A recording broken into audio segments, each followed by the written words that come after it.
Hello friends, ഇത് ലിക്വി മോളിയുടെ engine flush ഷൂട്ടറാണ്. ഇതിൻ്റെ advantages എന്തൊക്കെയാണ്, ഇതെങ്ങനെയാണ് യൂസ് ചെയ്യുന്നതെന്ന് നമുക്ക് ഈ വീഡിയോയിൽ ഡിസ്കസ് ചെയ്യാം. അത് പറയാൻ മറന്നുപോയി. Welcome to my YouTube channel. ഇതുവരെ ചാനൽ സബ്സ്ക്രൈബ് ചെയ്യാത്തവർ ഈ ചാനൽ സബ്സ്ക്രൈബ് ചെയ്യുക. കുറേയധികം വീഡിയോസ് ഇനിയും വരാൻ പോകുന്നു. ബെല്ലൈക്കൺ പ്രസ് ചെയ്യുക. അപ്പോൾ ആദ്യം തന്നെ നിങ്ങൾക്ക് ആ വീഡിയോസ് എല്ലാം കാണാൻ പറ്റും. നിങ്ങളിപ്പോൾ ഈ കാണുന്ന പ്രോഡക്റ്റ്സാണ് ഞാനിപ്പോൾ യൂസ് ചെയ്യുന്നത്. ഈ ഓരോ പ്രോഡക്റ്റും എങ്ങനെയാണ് ഇൻസ്റ്റാൾ ചെയ്യുന്നതെന്നും അതിൻ്റെ റിവ്യൂ എന്താണെന്നുള്ള വീഡിയോസും ഞാൻ യൂട്യൂബിൽ പോസ്റ്റ് ചെയ്യും. ആദ്യം തന്നെ engine oil filling cap remove ചെയ്യുക.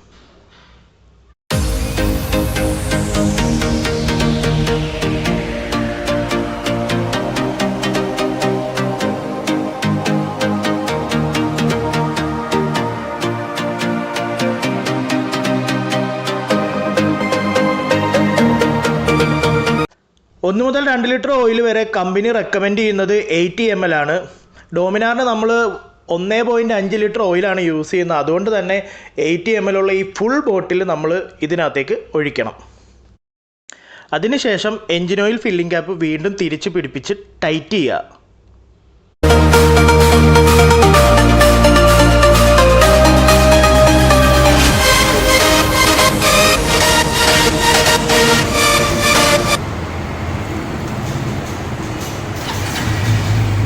എത്ര സമയം സ്റ്റാർട്ട് ചെയ്ത് നിർത്തുന്നത്? 10 മിനിറ്റ്. അതിനുശേഷം നമ്മൾ 10 മിനിറ്റ് ഈ വണ്ടി സ്റ്റാർട്ട് ചെയ്ത് വെക്കണം. ഏകദേശം 10 മിനിറ്റ് കഴിയുമ്പോഴത്തേക്കും ഫാൻ വർക്ക് ചെയ്ത് തുടങ്ങും. ഫാൻ വർക്ക് ചെയ്ത് തുടങ്ങുമ്പം തന്നെ നമ്മൾ എൻജിൻ ഓഫ് ചെയ്യണം.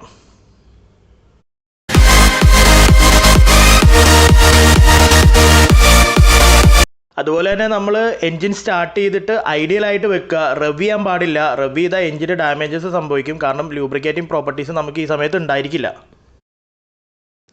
അതിനുശേഷം ബാഷ് പ്ലേറ്റ് അഥവാ അണ്ടർ ബെല്ലി റിമൂവ് ചെയ്യുക.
ഏകദേശം 10 to 12 മിനിറ്റ് ആയപ്പോൾ ഫാൻ ഓണായി.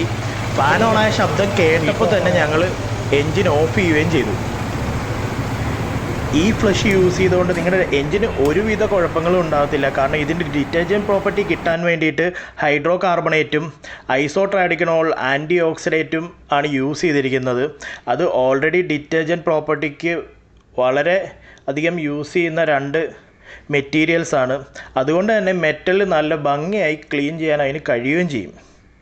ഇഗ്നീഷൻ ഓഫ് ചെയ്തതിന് ശേഷം ഓയിൽ ഡ്രെയിൻ പ്രോസസ്സിന് മുന്നോടിയായിട്ട് കുറച്ച് നേരം വെയിറ്റ് ചെയ്യുക. കാരണം ഓയിലും എൻജിനും എല്ലാം ഇപ്പം നല്ല ചൂടായിട്ടിരിക്കണതാണ്.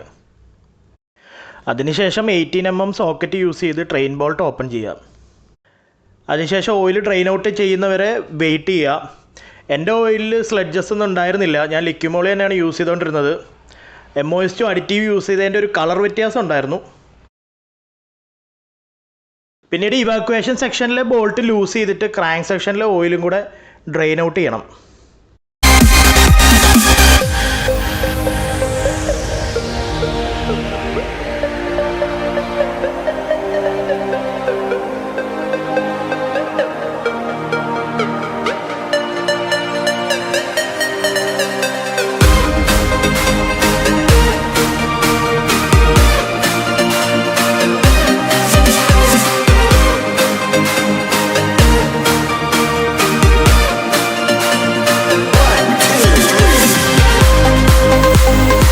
ഒരു സമയത്തിൻ്റെ ഇടയ്ക്ക് ഓയിൽ സ്റ്റെയിനർ റിമൂവ് ചെയ്തിട്ട് ക്ലീൻ ചെയ്യുന്നത് വളരെ നന്നായിരിക്കും.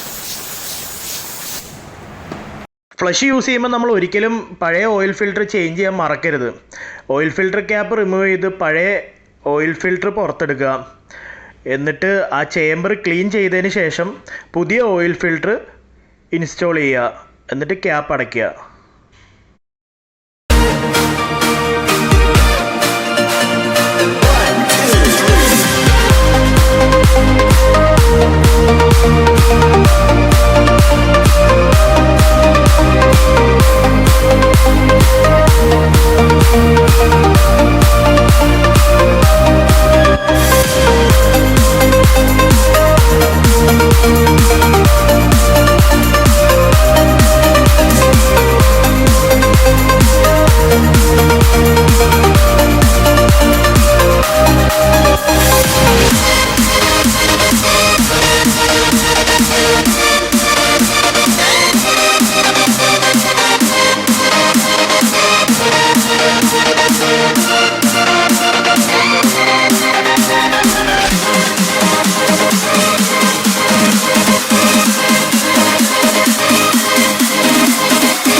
ഇനി നമ്മൾ ചെയ്യാൻ പോകുന്നത് ഓയിലും അഡിറ്റീവും ഒഴിക്കുന്നതാണ്.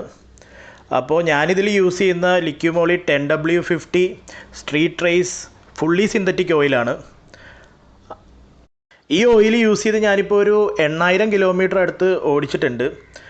നല്ലൊരു ഡിഫറൻസ് ഫീൽ ചെയ്തിട്ടുണ്ട്. അപ്പോൾ അതിൻ്റെ ഒരു റിവ്യൂ വീഡിയോ ഞാൻ ഉടനെ തന്നെ യൂട്യൂബിൽ പോസ്റ്റ് ചെയ്യുന്നതായിരിക്കും. 1.5 ലിറ്റർ ഓയിലിലേക്ക് കറക്റ്റ് അളവിലുള്ള MOS2 shooter oil additive add ചെയ്യുക. ഈ ഓയിൽ അഡിറ്റീവ് ആഡ് ചെയ്യുന്നത് എന്തിനാണെന്ന് ചോദിച്ചു കഴിഞ്ഞ് കഴിഞ്ഞാൽ ഒരു ഹൈ എൻജിൻ ലോഡൊക്കെ വരുമ്പോൾ ഒരു അഡീഷണൽ പ്രൊട്ടക്ഷൻ അത് കൊടുക്കും. അതുപോലെ തന്നെ ഫ്രിക്ഷൻ റെഡ്യൂസ് ചെയ്യും. പിന്നെ കുറച്ചും കൂടെ പവർ നൽകും. പെട്രോൾ കൺസപ്ഷൻ കുറയ്ക്കും. അപ്പോൾ അങ്ങനെ കുറേ ഫീച്ചേഴ്സ് ഉണ്ട്. അപ്പോൾ ഇതിൻ്റെ അഡിറ്റീവ്സിൻ്റെ ഫീച്ചേഴ്സിനെ പറ്റി ഞാൻ വേറൊരു വീഡിയോ ഉടനെ തന്നെ യൂട്യൂബിൽ ഇടുന്നതായിരിക്കും. അപ്പം നമ്മൾ എൻജിൻ ഫ്ലഷ് യൂസ് ചെയ്യുന്നത് എന്തിനാണെന്ന് വെച്ച് കഴിഞ്ഞാൽ കാർബൺ ഡെപ്പോസിറ്റും സ്ലെഡ്ജസും എൻജിൻ ഓയിലുള്ളത് റിമൂവ് ചെയ്യാൻ വേണ്ടിയിട്ടാണ്. കുറച്ചും കൂടെ എൻജിൻ ക്ലീൻ ചെയ്ത് സ്മൂത്ത് ആക്കാൻ വേണ്ടിയിട്ടാണ്. ഒരു റെഗുലർ റണ്ണിങ് എൻജിന് ഒരു 20,000-25,000 കിലോമീറ്റർ കൂടുമ്പോൾ ഈ ഫ്ലഷ് യൂസ് ചെയ്താൽ മതി. അതുപോലെ തന്നെ പഴയ നമ്മൾ അധികം മെയിൻറ്റെയിൻ ചെയ്യാത്ത വണ്ടികളിൽ ഇത് യൂസ് ചെയ്യാൻ പാടില്ല. കാരണം അതിൻ്റെ വിയർ ആൻഡ് ടയർ കൂടുതലായിരിക്കും. എൻജിന് ഡാമേജസ് വരാൻ സാധ്യതയുണ്ട്. അപ്പോൾ എൻ്റെ ഈ വീഡിയോ നിങ്ങൾക്ക് ഹെൽപ്ഫുൾ ആണെന്ന് തോന്നുന്നുണ്ടെങ്കിൽ എൻ്റെ ഈ ചാനൽ സബ്സ്ക്രൈബ് ചെയ്യുക.